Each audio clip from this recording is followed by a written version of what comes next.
దేవాది దేవునికి వందనాలు తెలియజేస్తున్నాను. ఈరోజు మార్చి 1వ తారీఖు, 2వ తారీఖు. ఓకే, అంటే ఆల్రెడీ 2 నెలలు అయిపోయింది. 2025 సంవత్సరంలో కూడా మనకు తెలియకుండానే 2 నెలలు గడిచిపోయింది. అంటే సుమారుగా ఈ రోజుతో కలిపి 60 రోజులు అటు ఇటుగా, అంతేనండి. సో 365 రోజులలో 60 పోయినా ఇంకెన్ని ఉన్నాయండి? ఇంకా 305 ఉన్నాయి. అవి కూడా చూస్తుంటే కరిగిపోతూనే ఉంటాయి. కానీ కరగాల్సింది ఏంటంటే నీ యొక్క హృదయం కరగాల. కఠినమైనటువంటి మన హృదయాలు, దేవునికి దూరమైనటువంటి మన హృదయాలు, పాపానికి చేరువైనటువంటి మన హృదయాలు కరిగిపోయి అవి దేవుని దగ్గరికి రావడానికి మన హృదయాలను మనం సిద్ధపరచుకోవాలి.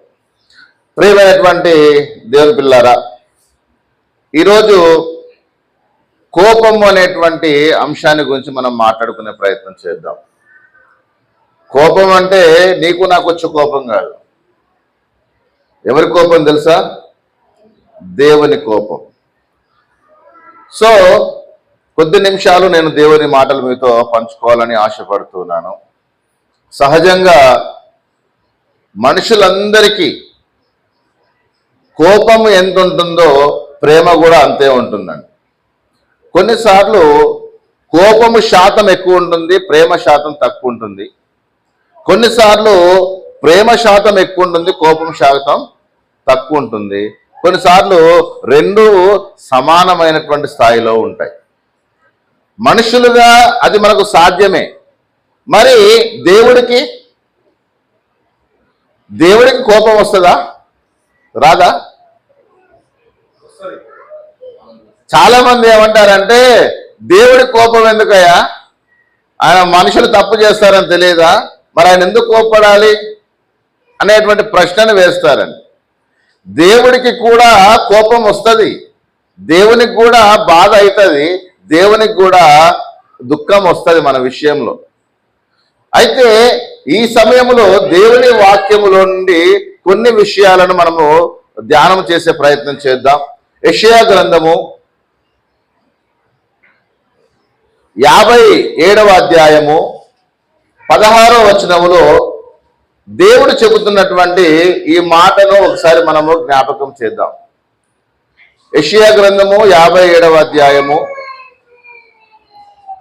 16వ వచనం మీరు జాగ్రత్తగా గమనించండి.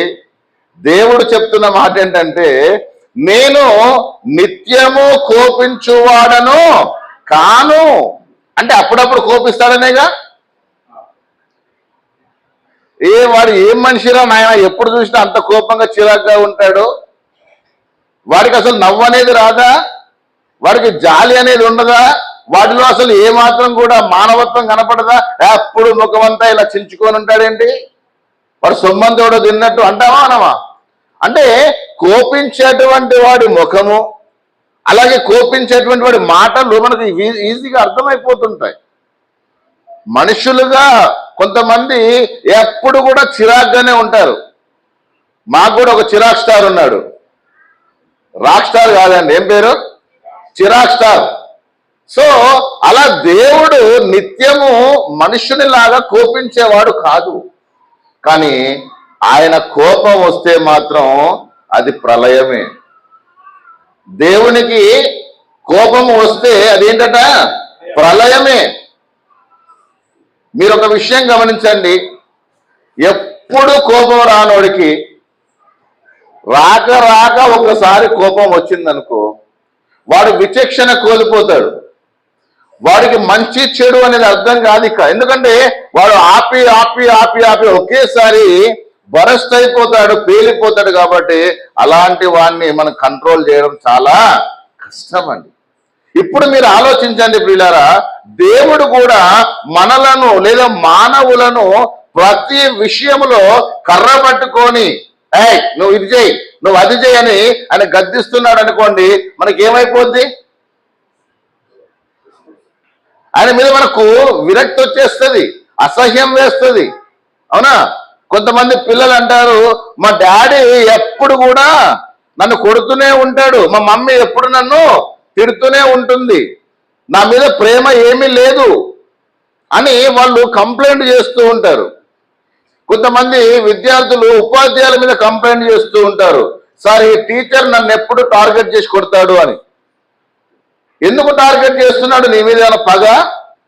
నీకు అతనికి ఏమైనా ఆస్తుల పంచాయతీ ఉందా? కానీ మన మైండ్లో ఏమనిపిస్తుందంటే ఈ వ్యక్తి నన్ను కార్నర్ చేశాడు, ఈ వ్యక్తి నన్ను కావలసుకొని ఇబ్బంది పెడుతున్నాడు అనేటువంటి ఆలోచన వస్తుంది.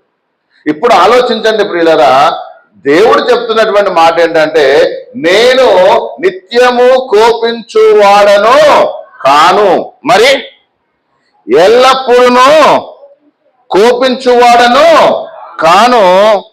అలాగుండిన ఎడల, జాగ్రత్తగా వినండి అమ్మా ఈ మాట, నేనే గనక ఎల్లప్పుడూ కోపిష్ఠునై ఉంటే, నేనే గనక ఎల్లప్పుడూ మీతోటి పోరాడేవాడినై ఉంటే ఏం జరుగుతుందో తెలుసా?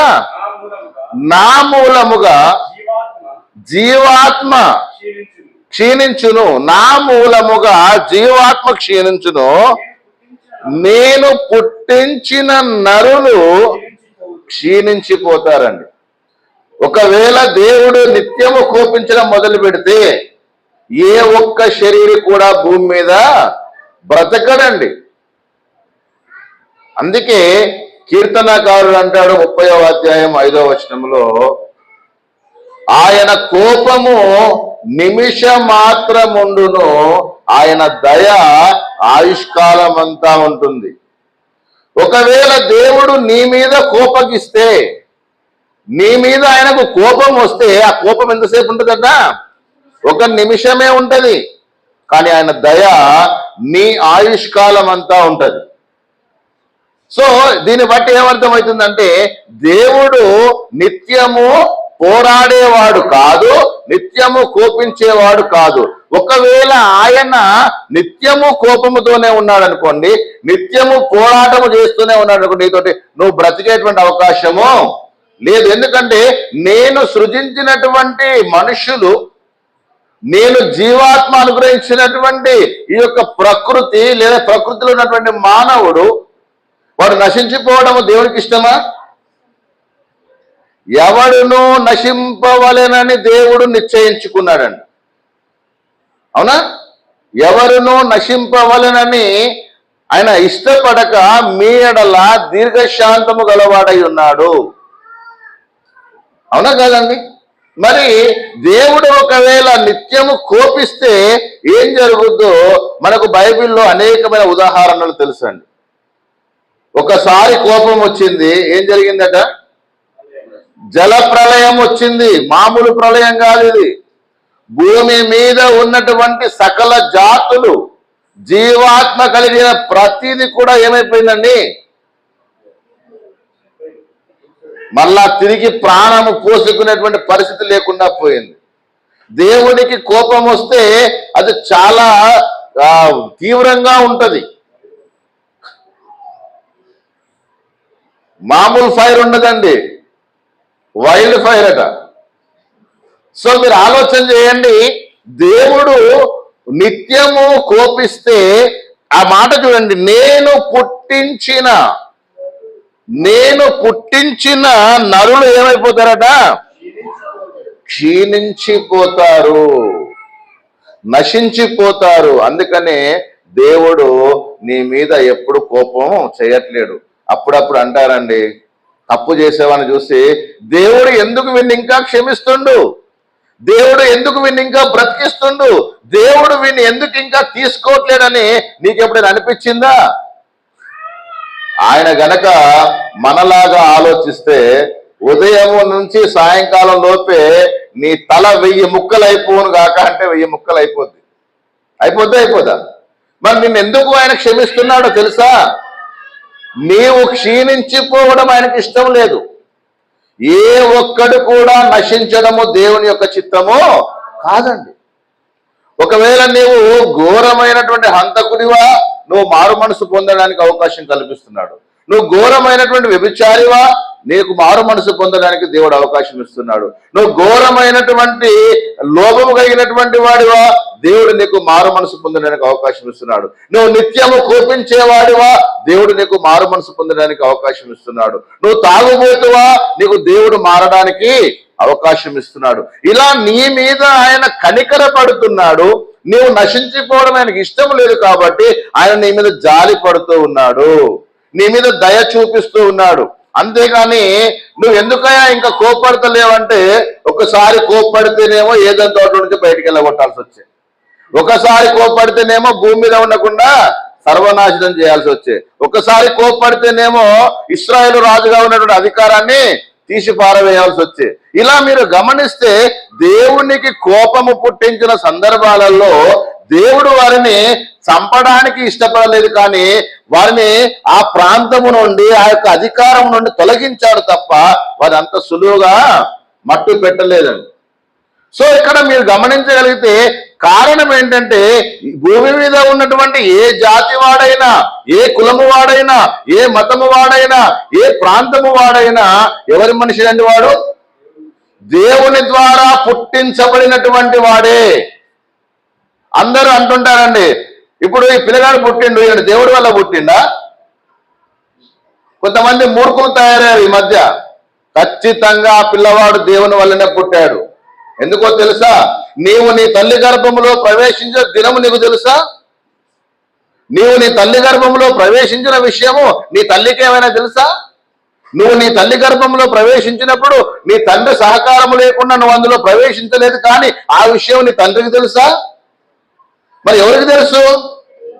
దేవుడికి తెలుసు. దావీదు కీర్తనలో అంటే 139వ కీర్తనలో ఒకసారి చూడండి, నేను ఏ విధంగా నిర్మించబడ్డానో, ఏ విధంగా పుట్టానో నీకు మాత్రమే తెలుసయ్యా.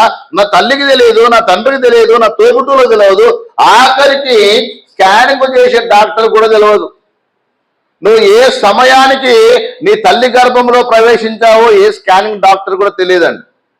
వాళ్ళు డేటా నిన్ను అడిగి తెలుసుకుంటారు. వాళ్ళు నిన్ను అడిగిన తర్వాత వాళ్ళు ఒక కన్ఫర్మేషన్కి వచ్చిన తర్వాత ఓకే అమ్మా ఫలానా రోజు, మరి సమయం సార్? నువ్వు భూమి మీదకి వచ్చిన తర్వాత డాక్టర్ దగ్గరికి వెళ్ళి అడుగుతావు, సార్ ఎన్ని గంటలకు పుట్టాడు సార్ మా బాబు అంటే, 2 నిమిషాలకు 2 గంటలకు పుట్టిండయ్యా. ఎన్ని గంటలకు? 2 నిమిషాలకు 2 గంటలకు పుట్టిండయ్యా అంటే నువ్వు వెంబటే దాని మీద రాసుకుంటావు, డైరీ మీదనో పేపర్ మీదనో. ప్రపంచం అంతా చెప్పుకుంటావు, నా కొడుకు 2 గంటల 2 నిమిషాలకు పుట్టిండని, లేదా 2 నిమిషాలకు 2 గంటలకు పుట్టాడని. అసలు నువ్వు తల్లి గర్భంలో ప్రవేశించిన సమయము నీకు తెలుసా? 139వ కీర్తన చూడండి ఒకసారి. 139వ కీర్తనలో నీ యొక్క పుట్టుక గురించి చెప్తున్నాడు. నేను దీన్ని జస్ట్ అలా టచ్ చేసి వదిలేస్తాను, తర్వాత మనం ముందుకు వెళ్దాం పాఠంలో. 139వ కీర్తనలో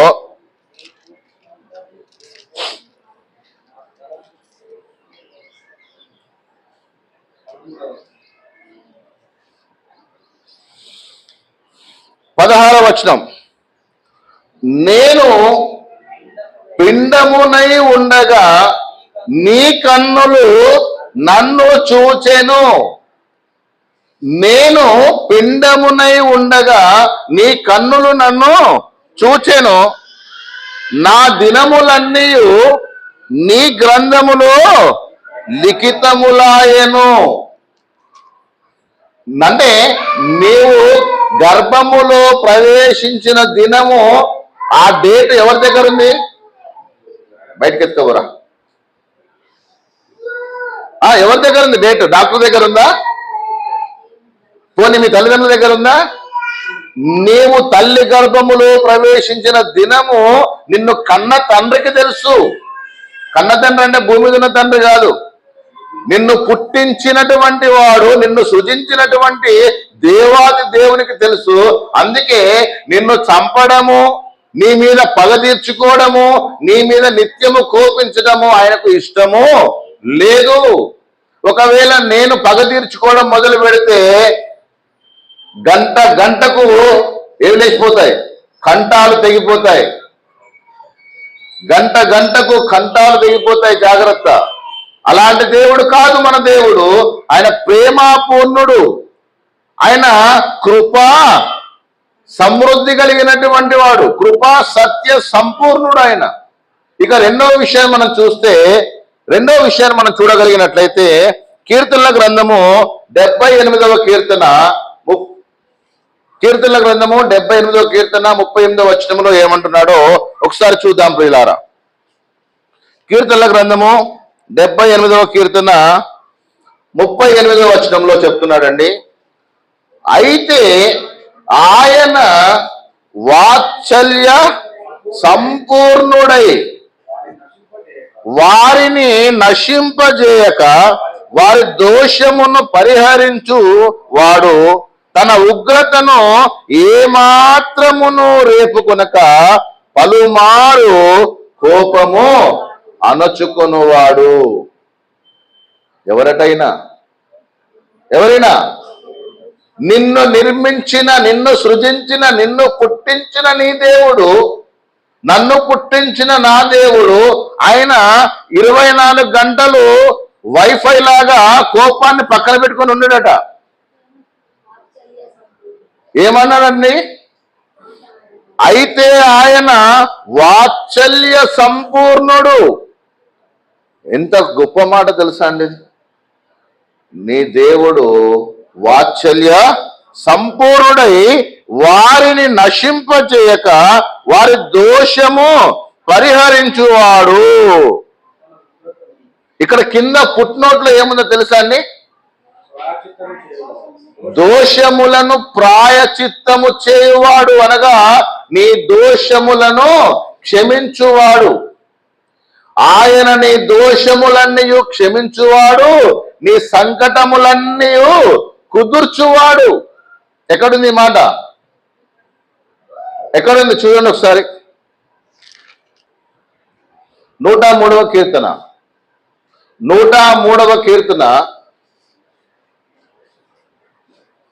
3వ వచనంలో ఆయన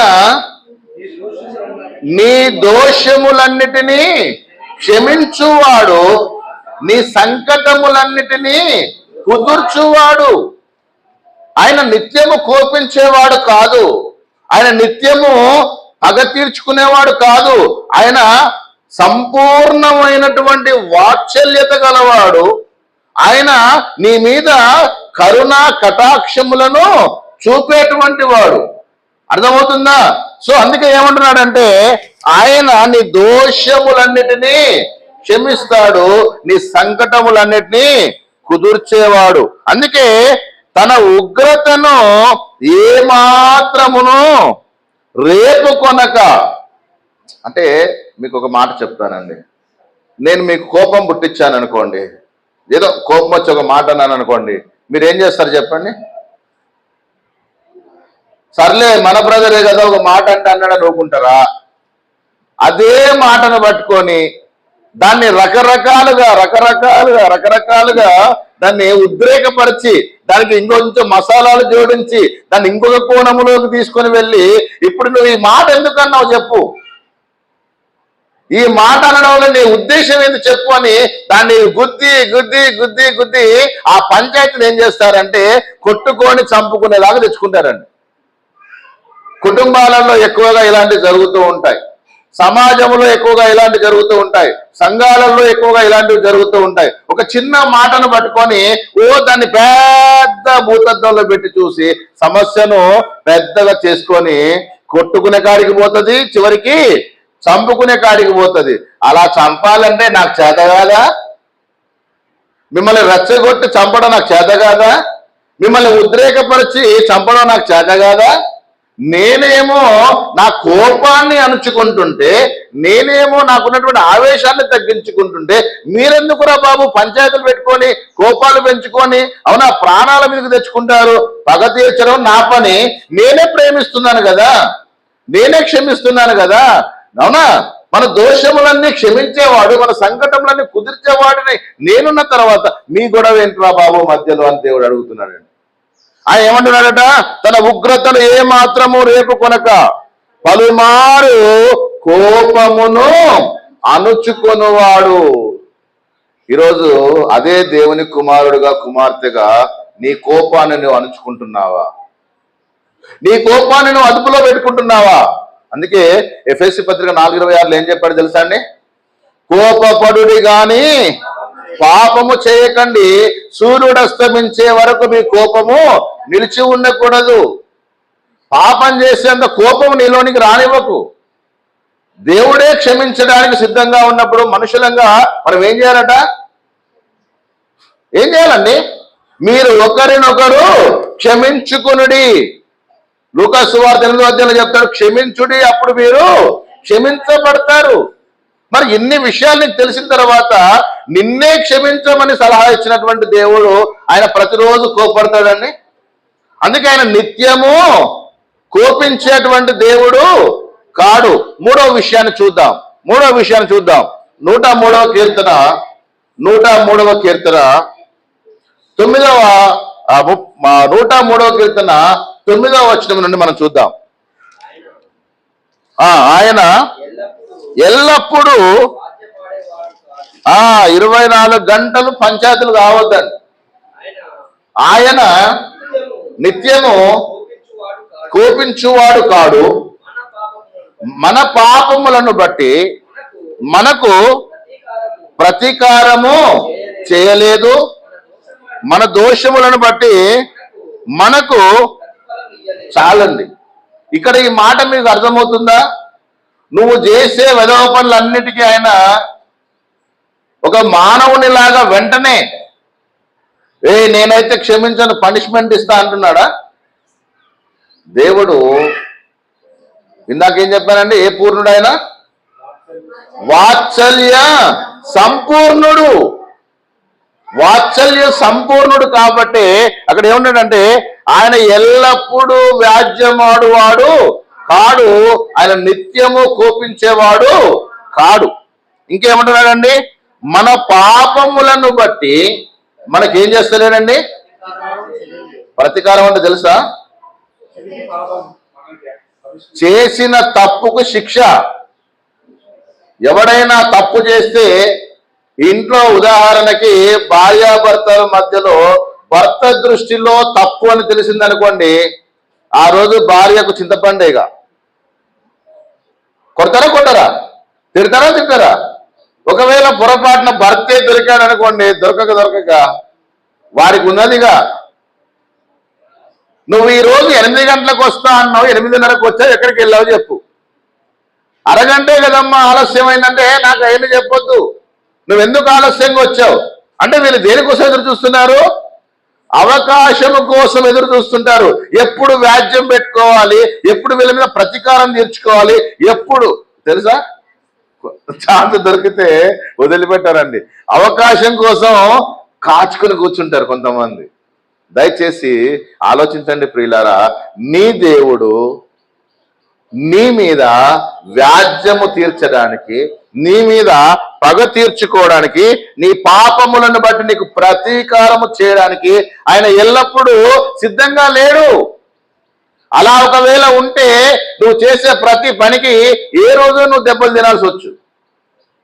యెషయా అంటాడండి, మన దోష శిక్షను ఆయన భరించాడు. మన దోష శిక్షను ఆయన భరించాడు. నీ పాపములన్నీ కూడా క్రీస్తు శిలువ మీద మోసాడు. నీ యొక్క తప్పిదాలన్నిటినీ ఆయన వీపు మీద దెబ్బలుగా భరించాడు ఆయన. ఇప్పుడు చెప్పండి ఒకసారి, దేవుడు నిత్యము కోపించేవాడా? ఒక పనికిరాని వెధవ అంటాడు, వాడికి బైబిల్ జ్ఞానం తెలుసో లేదో తెలియదు. నేను పేర్లు చెప్పను, ఎందుకంటే పేర్లు చెప్పి కాంట్రవర్సీ చేసుకునేంత అవసరం లేదు కాబట్టి. బైబిల్ దేవుడు చంపుకుంటూ పోమని చెప్పాడండి. బైబిల్ దేవుడు హంతకుడు అండి. బైబిల్ దేవుడు హత్యలను ప్రోత్సహించాడండి, నీ ముఖం ప్రోత్సహించాడు. ఆయన ఏ సందర్భంలో ఎవరికి ఎందుకు చెప్పాడో అది అవసరం కాకపోతే ఏం లాభం అండి? మీకు అర్థమవుతుందా? చెడును సంహరించడానికి, పాపమును ఖండించడానికి అక్కడ ఉన్నటువంటి ప్రజలందరినీ సంహరించాడు ఆయన. ఒకరిద్దరి మీద టార్గెట్ చేయలేదండి. అక్కడ సందర్భాన్ని బట్టి దేవుడు మాట్లాడిన మాటలను వక్రీకరించేటువంటి ఏమంటే వాళ్ళకు మనకు బుద్ధి చెప్పాల్సిన అవసరం ఖచ్చితంగా ఉందండి. మీరు చెప్పండి, ఇప్పుడు దేవుడు ఎవరండి? కోపించేవాడు కదా. నేను నిత్యము కోపించేవాడిని కాను, మీ పాపముల విషయమే మీకు పరిహారము చేసేవాడిని కాను. నేను క్షమించే దేవుడను, నేను ప్రేమించే దేవుడను, నేను శిక్షించే దేవుడను కాను. శిక్షించడానికి ఒక సమయం ఉంది, నిన్ను శిక్షించి నరకములో వేయడానికి ఒక సమయం ఉంది. దీన్ని కూడా వాడు ఏమంటాడంటే, బైబిల్ దేవుడు నా మధ్యలో కాల్చి వేస్తా అంటున్నాడు, ఆయనకు మానవత్వం లేదా అంటాడు. అరే చెత్తను లాస్ట్కి ఎక్కడ వేస్తారండి? మంటలోనే వేస్తారు. మంచి వస్తువులు, మంచి గింజలను పొట్టులో పోసుకొని ఆరని అగ్నిలో చెత్తను కాల్చి వేస్తారని చెప్పారా? చెత్త. ఈ చెత్తగాళ్లకు ఇది అర్థం కాక బైబిల్ని పట్టుకొని అవమానిస్తున్నారు, బైబిల్ దేవుణ్ణి అవమానించడానికి ప్రయత్నాలు చేస్తూ ఉన్నారు. ఇక 4వ విషయం చూద్దాం, చివరిగా 4వ విషయం చూద్దాం. ఇర్మియా గ్రంథము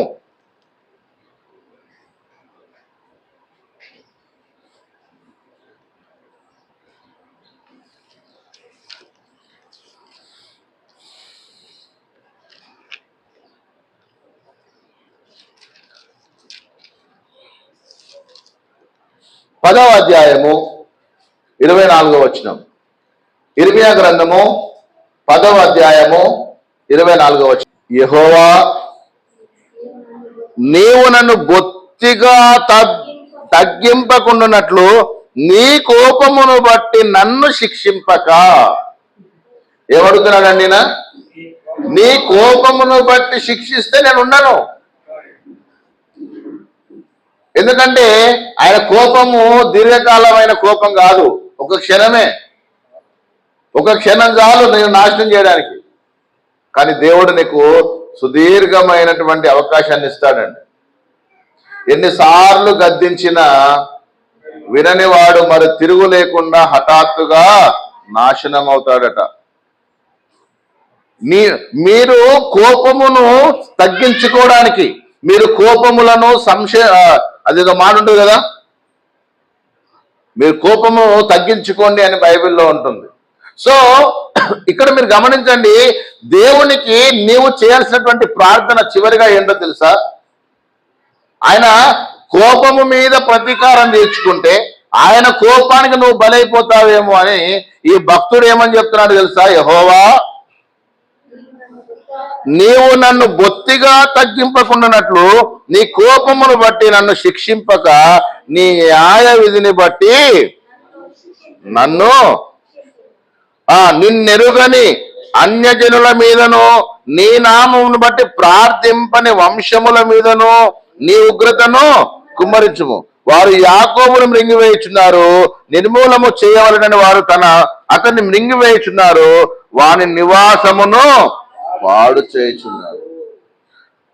నిన్ను పాడు చేసే వాడి కొరకు నువ్వు ప్రార్థన చేయి. కానీ దీనికి నేను చివరికి ఒక మాట చెప్తాను. ప్రభువు ఎంత ప్రేమ గలవాడంటే, దేవుడు ఎంత గొప్పవాడంటే, ఎంత గొప్ప మనసు గలవాడంటే, నీ శత్రువును ప్రేమించు, నిన్ను హింసించే వాని కొరకు ప్రార్థన చేయి. అదే ఒకవేళ చంపేవాడైతే నీ శత్రువుల లిస్టు చెప్పు నాకు, నేను చంపుకుంటూ పోతాను, చూసుకుంటూ వద్దు అంటాడు. అవునా అంటాడా? అన్న నీ శత్రువుల లిస్ట్ ఏంటో చెప్పు, అప్పుడు నేను వారి సంగతి చూస్తా అంటాడు. కానీ దేవుడు ఏం చెప్పాడండి? మీ శత్రువులను ప్రేమించండి, మిమ్మును హింసించు వారి కొరకు ప్రార్థించండి. ఇప్పుడు చెప్పండి అయ్యా, దేవుడు కరుణా కటాక్షము గలవాడా? అవునా? ఫస్ట్ ఏం మాట చెప్పామండి? సంపూర్ణ వాత్సల్యత గలవాడు కదా. మరి అలాంటి దేవుడు నిన్ను నన్ను ప్రేమించి, యోహాను సువార్త 3:16 అందరూ తెలుసు, దేవుడు లోకమును ఎంతో ప్రేమించాడండి. ఒకవేళ ప్రేమించకపోతే నిన్ను నన్ను చంపడం ఆయనకు పెద్ద కష్టమా? నువ్వు దాచుకుంటే తప్పించుకుంటావా? అదే 139వ కీర్తనలు అంటాడు, అయ్యా నీ ఆత్మయుద్ధ నుండి నేను ఎక్కడికి పోతాను? నేను ఆకాశంలోకి ఎక్కితే నువ్వు అక్కడ ఉన్నావు, నేను సముద్రంలోకి వెళితే నువ్వు అక్కడ ఉన్నావు. అవునా? నేను ఎక్కడికి వెళ్ళినా అక్కడ నువ్వు ఉన్నావు. కాబట్టి నేను నీ ఆత్మ యుద్ధ నుండి ఎక్కడికి. మరి ఇప్పుడు నువ్వు తప్పించుకోవడానికి అవకాశం లేదు, కానీ నిన్ను నువ్వు రక్షించుకోవడానికి దేవుడు ఒక అవకాశం ఇచ్చాడు. ఏంటి అవకాశం తెలుసా? యేసు క్రీస్తు యొక్క సువార్తను నీవు వినాలి. విన్నటువంటి సువార్తకు నువ్వు లోబడాలి, అనగా విశ్వసించాలి. విశ్వాసం ఎప్పుడైతే వస్తుందో నీకు ఖచ్చితంగా మారు మనసు రావాలి. ఎందుకంటే మారు మనసు అక్కరలేని 99 గొర్రెల కంటే మారు మనసు అవసరమైన ఒక గొర్రె విషయంలో కలిగే సంతోషము ఆ గొర్రెల కాపరికి ఎక్కువగా ఉంటుంది. అలాగే 99 మంది రక్షణ అవసరం లేనటువంటి విశ్వాసుల కంటే రక్షణ అవసరం ఉన్నటువంటి ఒక పాపి రక్షించబడము పరలోకంలో దేవునికి ఆనందం. కాబట్టి మారు మనస్సు లేకుండా నువ్వు దేవుని దగ్గరికి రాలేవు. 4వ విషయము, యేసు దేవుని కుమారుడైన క్రీస్తు అని నువ్వు ఒప్పుకోవాలి. నీ పాపాలు నీ నోటితో ఒప్పుకోవాలి. 5వది, నమ్మి బాప్తిస్మం పొందాలి. అవునా? పరిశుద్ధాత్మనే వరాన్ని దేవుడు నీకు అనుగ్రహిస్తాడు, సంఘములో చేరుస్తాడు, నీ పాపాలు క్షమిస్తాడు, నీకు రక్షణని ఇస్తాడు. నిన్ను కాపాడమే దేవుని యొక్క నిత్య సంకల్పం. కాబట్టి ఆయన ఏం ఆజ్ఞాపిస్తున్నాడో అపోస్తల కార్యములు 17వ అధ్యాయం, అపోస్తల కార్యములు 17వ అధ్యాయం 30వ వచనంలో చదువుకొని ముగించుకుందాం. ఆ అజ్ఞాన కాలములను దేవుడు చూచి చూడనట్టుగా ఉండెను. ఇప్పుడైతే అంతటను అందరూ మారు మనసు పొందవలెనని మనుష్యులకు ఆజ్ఞాపిస్తున్నాడు. వినకపోతే చంపేస్తా అని చెప్పట్లే, వార్నింగ్ ఇవ్వట్లేదండి. మీరు మారు మనసు పొందండి అని ఆజ్ఞాపిస్తున్నాడు. తిమోతికి పేతురు రాసిన 2వ పత్రిక 3వ అధ్యాయము 10వ వచనం నుంచి చదువుదాం. చదవండి. అయితే ప్రభు దినము దొంగ వచ్చినట్లు వచ్చును. ఆ దినమున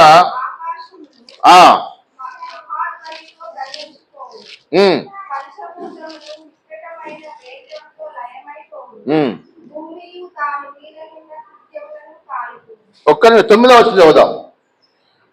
కొందరు ఆలస్యమని ఎంచుకున్నట్లు ప్రభువు తన వాగ్దానమును గూర్చి ఆలస్యము చేయువాడు కాడు, గాని ఎవడును నశింపవలెనని ఇచ్చయింపక అందరూ మారు మనసు పొందవలెనని కోరుచు మీ ఎడల దీర్ఘశాంతము గలవాడై ఉన్నాడు, వాత్సల్యము గలవాడుగా ఉన్నాడు. అవునా? కోపించనటువంటి వాడుగా ఉన్నాడు, కరుణా కటాక్షమును దయచేవాడుగా ఉన్నాడు, నీ ఎడల దీర్ఘశాంతము గలవాడై ఉన్నాడు. కాబట్టి ప్రియులారా, దేవుని కోపమును నువ్వు లెక్కించలేవు, దేవుని కోపమును నువ్వు ఆలోచించలేవు. నీకున్న ఒకే ఒక అవకాశం ఏంటంటే అంతటా అందరూ మారు మనసు పొందాలి. అందరిలో నువ్వు కూడా ఉన్నావన్న విషయాన్ని గుర్తుంచుకొని ఇక మీదట దేవుని యొక్క శిక్షకు నువ్వు పాత్రుడు కాకుండా దేవుని యొక్క ప్రేమలో నువ్వు ఎదగాలని ఈ కొద్ది మాటలు మీకు తెలియజేస్తూ నన్ను నేను హెచ్చరించుకుంటూ మిమ్మల్ని హెచ్చరిస్తూ కొద్ది మాటలు ముగిస్తున్నాను. దేవుడి మీ అందరిని దీవించిన గాక. మీ అందరికీ వందనాలు.